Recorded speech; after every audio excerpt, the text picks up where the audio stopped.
ബാല, ഞാൻ അത്യാവശ്യമായി വർക്ക്ഷോപ്പിലേക്ക് പോകുവാണ്. നിങ്ങൾ ബ്രേക്ക്ഫാസ്റ്റ് കഴിക്ക്. സിദ്ധു അത്രയും പറഞ്ഞ് പുറത്തേക്ക് നടന്നു. അതെ, ഒന്ന് നിൽക്കോ. സിദ്ധു തിരിഞ്ഞു നോക്കി. ശാലിനിയാണ് വിളിച്ചത്. അവൾ അവൻ്റെ അടുത്തേക്ക് വന്നു. സോറി, അവൾ പറഞ്ഞു. അത് എന്തിനാണ് എന്ന് അവന് മനസ്സിലായില്ല. അവൻ നെറ്റി ചുളിച്ചു.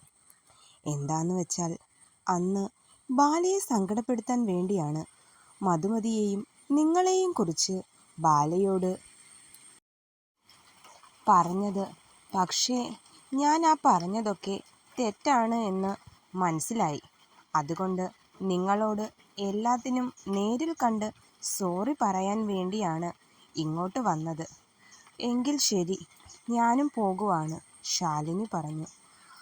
അതൊക്കെ കഴിഞ്ഞ കാര്യമല്ലേ. ഇനി അതിനെക്കുറിച്ചൊന്നും ചിന്തിക്കേണ്ട. ഞങ്ങൾക്ക് ഇയാളോട് ദേഷ്യമൊന്നുമില്ല.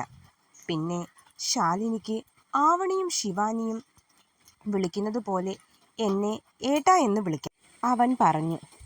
ശാലിനി അവനായി ഒരു പുഞ്ചിരി നൽകി. ശാലിനിക്ക് പോയിട്ട് എന്തെങ്കിലും തിരക്കുണ്ടോ, അവൻ ചോദിച്ചു.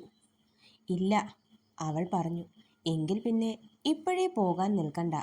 രണ്ടാളും കൂടി ഇവിടെ ഇരിക്കെ. അവൻ അത്രയും പറഞ്ഞ് ബൈക്ക് ചാവിയും എടുത്ത് പുറത്തേക്ക് പോയി. സിദ്ധു പറഞ്ഞത് ശരിയാ. ഇന്നിനി എന്തായാലും വൈകുന്നേരം പോകാം നിനക്ക്, ബാല പറഞ്ഞു. ശാലിനി ഒന്ന് മൂളി. എങ്കിൽ വാ, ബ്രേക്ക്ഫാസ്റ്റ് കഴിക്കാം. ബാല അതും പറഞ്ഞ് ശാലിനിയെയും കൂട്ടി അടുക്കളയിലേക്ക് ചെന്നു. ചൂട് പുട്ടും കടലക്കറിയും പപ്പടവും ചായയുമായിരുന്നു ബ്രേക്ക്ഫാസ്റ്റ്. ശാലിനിക്ക് ഫുഡ് ഇഷ്ടമായോ, ബാല ചോദിച്ചു. രണ്ടാളും ടി വിയും ഓൺ ചെയ്ത് അതിനു മുന്നിലിരുന്നാണ് ഭക്ഷണം കഴിക്കുന്നത്. ഇഷ്ടമായി, ശാലിനി പറഞ്ഞു. അങ്ങനെ ഫുഡ് കഴിച്ചു കഴിഞ്ഞ് ഉച്ചത്തേക്കുള്ള ഫുഡ് ഉണ്ടാക്കാൻ വേണ്ടി അടുക്കളയിലേക്ക് പോകാൻ നേരമാണ് പുറത്ത് മറ്റൊരാളുടെ വരവ്. ആവണിയായിരുന്നു അത്. അവൾ അകത്തേക്ക് വന്നു. ശാലിനിയെ കണ്ട് ആവണി ഒന്നും മിണ്ടാതെ ബാലയുടെ അടുത്തേക്ക് ചെന്ന്, ഇവളെന്താ ഇവിടെ, ആവണി ബാലയോട് ചോദിച്ചു. വെറുതെ വന്നതാടി, ബാല പറഞ്ഞു. ആവണി, ശിവാനി എവിടെ, ശാലിനി ചോദിച്ചു. അവൾ ജോലിക്ക് പോയേക്കുവാ, ഉച്ചയാവുമ്പോൾ എത്തും, ആവണി പറഞ്ഞു. ജോലിക്കോ, ശാലിനി ചോദിച്ചു. അതെ, അവൾ പാർട്ട് ടൈമായി നമ്മുടെ കോളേജിനടുത്തുള്ള സൂപ്പർ മാർക്കറ്റിൽ ജോലിക്ക് പോകുന്നുണ്ട്, ബാല പറഞ്ഞു. ശാലിനിക്ക് അതൊക്കെ പുതിയൊരറിവായിരുന്നു. കാരണം ഇവരെല്ലാം തന്നെ പോലെ തന്നെ നല്ല ക്യാഷുള്ള വീട്ടിലെ ആയിരിക്കും എന്നൊക്കെയാണ് ശാലിനി കരുതി വെച്ചിരുന്നത്. എന്തായാലും നീ വന്നത് നന്നായി, ആവണിയോടായി ബാല പറഞ്ഞു. അതെന്താ, ആവണി ചോദിച്ചു. ഇനി ഫുഡുണ്ടാക്കാൻ നിന്നെ കൊണ്ട് കൂടി പണിയെടുപ്പിക്കാം, ബാല പറഞ്ഞത് കേൾക്കെ ശാലിനി ചിരിച്ചു. നിനക്ക് വല്ല അടുക്കള ജോലിയും അറിയോ, ആവണി ശാലിനിയോടായി ചോദിച്ചു. അവൾ ഒന്ന് ഇളിച്ചു കൊടുത്തു. അപ്പോൾ നിനക്കൊന്നും അറിയില്ല. സാരമില്ല, ഞങ്ങൾ പഠിപ്പിച്ചു തരാം, ബാല പറഞ്ഞു. അങ്ങനെ മൂന്നാളും കൂടി പാചകം തുടങ്ങി. ശാലിനിക്ക് ശരിക്കും ഒന്നും അറിയില്ല. എങ്കിലും അവരോടൊപ്പം ഓരോന്ന് ചെയ്യാനൊക്കെ വല്ലാത്തൊരിഷ്ടം തോന്നി. എന്നാൽ പച്ചക്കറി അരിയുന്നതിനിടയ്ക്ക് ശാലിനിയുടെ വിരലൊന്ന് മുറിഞ്ഞു. അതുകൊണ്ട് അവൾക്ക് റെസ്റ്റ് കൊടുത്ത് ഇനി ഒന്നും ചെയ്യണ്ട എന്നും ഞങ്ങൾ ചെയ്യുന്നത് നോക്കി വെറുതെ അവിടെ ഇരുന്നാൽ മതിയെന്നും ബാല പറഞ്ഞു. സമയം 12 മണി കഴിഞ്ഞപ്പോൾ ശിവാനിയും ജോലി കഴിഞ്ഞെത്തി. അങ്ങനെ അവളും അവരോടൊപ്പം അടുക്കളയിലേക്ക് കയറി. അങ്ങനെ 1 മണിയായപ്പോഴേക്കും ജോലികളൊക്കെ കഴിഞ്ഞു. ഭക്ഷണവും റെഡിയായി. ചോറും സാമ്പാറും പുളിശ്ശേരിയും തോരൻ, മീൻ വറുത്തത്, അങ്ങനെ കുറച്ച് വിഭവങ്ങളൊക്കെ കൂട്ടി 4 ആളും ഭക്ഷണം കഴിക്കാനിരുന്നു. ശാലിനി, നിനക്ക് ഈ ആഹാരം ഇഷ്ടമായില്ലേ, ബാല ചോദിച്ചു. അതെന്താ നീ അങ്ങനെ ചോദിച്ചത്, ശാലിനി തിരിച്ച് അവളോട് ചോദിച്ചു. അല്ല, നീ ഭക്ഷണം കഴിക്കാതെ ഇങ്ങനെ ആലോചിച്ചിരിക്കുന്നത് കണ്ട് ചോദിച്ചതാ. ബാല പറഞ്ഞു. ഏയ്, അങ്ങനൊന്നുമില്ല. ഫുഡ് എനിക്ക് ഒരുപാട് ഇഷ്ടമായി. വീട്ടിലെ ഫുഡിന് ഇത്രയും ടേസ്റ്റ് ഉണ്ടോയെന്ന് ആണ് ഞാൻ ഓർത്തത്. ഞാൻ ഉച്ചയ്ക്ക് എന്നും നമ്മുടെ ക്യാൻറ്റീനിൽ നിന്നുമാണ് ഫുഡ് കഴിക്കുന്നത്. വീട്ടിലെ സർവൻറ്റ് കൂടുതലും ഫാസ്റ്റ് ഫുഡ് ഐറ്റംസാണ് ഉണ്ടാക്കാറുള്ളത്. പിന്നെ ഞാൻ ഒറ്റയ്ക്കായതുകൊണ്ട് തനിയെ ഇരുന്ന് ഫുഡ് കഴിക്കാൻ പോലും ചിലപ്പോൾ തോന്നാറില്ല. പക്ഷേ ഇന്നെന്തോ നിങ്ങളോടൊപ്പം ഇങ്ങനെ ഇരുന്ന് ഫുഡ് കഴിക്കുമ്പോൾ വല്ലാത്ത സന്തോഷം തോന്നുന്നു. ശാലിനി പറഞ്ഞുകൊണ്ട് ആഹാരം കഴിക്കാൻ തുടങ്ങി. അവൾ പറഞ്ഞതൊക്കെ കേൾക്കെ മറ്റുള്ളവർക്ക് ചെറിയ സങ്കടം തോന്നി. കാണുന്നത് പോലെയല്ല, അവളുടെ മനസ്സിൽ തനിച്ചായി പോയിന്ന് ഉള്ള നല്ല സങ്കടമുണ്ടെന്ന് അവർക്ക് മനസ്സിലായി. അങ്ങനെ എല്ലാവരും ഫുഡ് കഴിപ്പും കഴിഞ്ഞ് ടി വിയും ഓൺ ചെയ്ത് ഹാളിൽ കിടക്കുക. ഇത്ര നാളും ശത്രുക്കളായിരുന്നവർ കൂട്ടുകാരായപ്പോൾ അവർക്ക് പറയാനും അറിയാനും ഒരുപാടുണ്ടായിരുന്നു. അങ്ങനെ ഉച്ച കഴിഞ്ഞ് വെയിൽ കുറച്ച് കുറഞ്ഞപ്പോൾ ശാലിനിയെയും കൂട്ടി ആവണിയുടെയും ശിവാനിയുടെയും വീട്ടിലേക്ക് പോയി. ശാലിനിയുടെ കാറിലാണ് പോയത്. വൈകുന്നേരത്തെ ചായയും കുടിച്ച് അവിടെ ഇരുന്നപ്പോൾ നാലാൾക്കും കൂടി ബീച്ചിൽ പോകാമെന്ന് തീരുമാനിച്ചു. സിദ്ധുവിനോട് ഒന്ന് പറയട്ടെ. ബാല അതും പറഞ്ഞ് ഫോൺ എടുത്ത് സിദ്ധുവിനെ വിളിച്ചു. പക്ഷേ റിങ് ചെയ്യുന്നുണ്ടെങ്കിലും ഫോൺ എടുക്കുന്നില്ല. ബാല പറഞ്ഞു, ചിലപ്പോൾ ജോലിയിലാവും. ഒരു കാര്യം ചെയ്യാം, നമുക്ക് നേരിട്ട് പോയി സിദ്ധുവേട്ടനോട് ചോദിക്കാം. എന്നിട്ട് അതുവഴി ബീച്ചിലേക്ക് പോവാം. ആവണി പറഞ്ഞു. എങ്കിൽ ശരി, വാ പോകാം.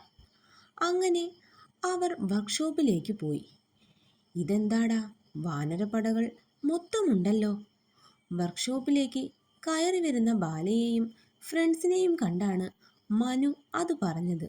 എന്തിനോ ഉള്ള പുറപ്പാടാണ് നാലും കൂടി.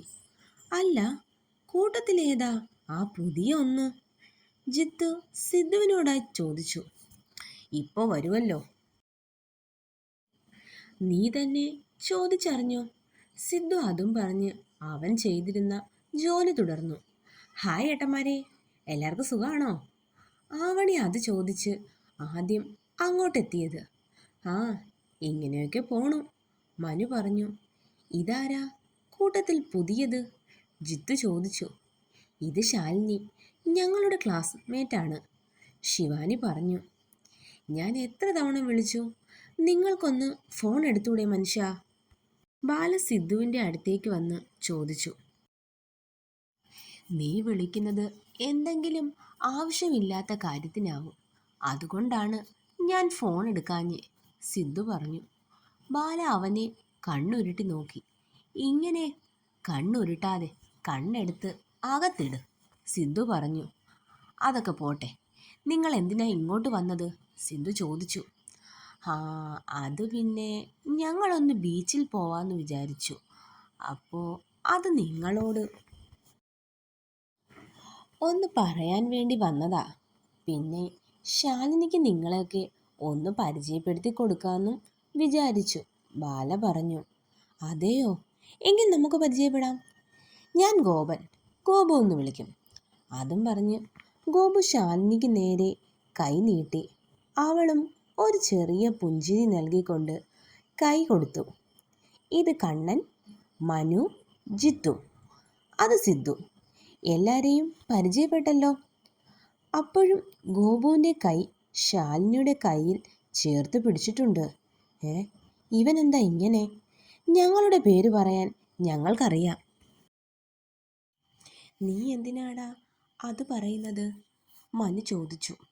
അത് പിന്നെ, ഗോപു ഒന്നും മിണ്ടിയില്ല. നീ അവളുടെ കയ്യിൽ നിന്നും ഒന്ന് വിട്ടേ. ജിത്തു അത് പറഞ്ഞപ്പോഴാണ് എല്ലാവരും അത് ശ്രദ്ധിച്ചത്.